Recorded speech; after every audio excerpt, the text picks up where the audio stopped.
Hello Central family, this is Jason Fountain.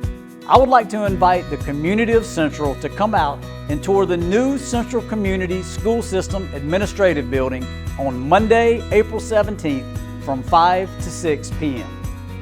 This beautiful 13,000 square foot building houses the school system's academic, business, child nutrition, human resources, special programs, and student services departments.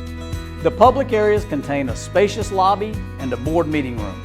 The board meeting room can also be used as a professional development space for training with teachers and staff members. We want to thank Senator Bodie White for securing nearly $3.5 million in state funds to make the restoration of this historic corner in Central a reality.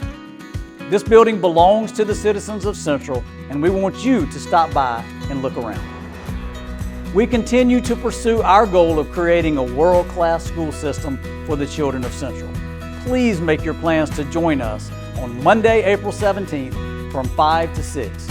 Our monthly school board meeting will follow at 6.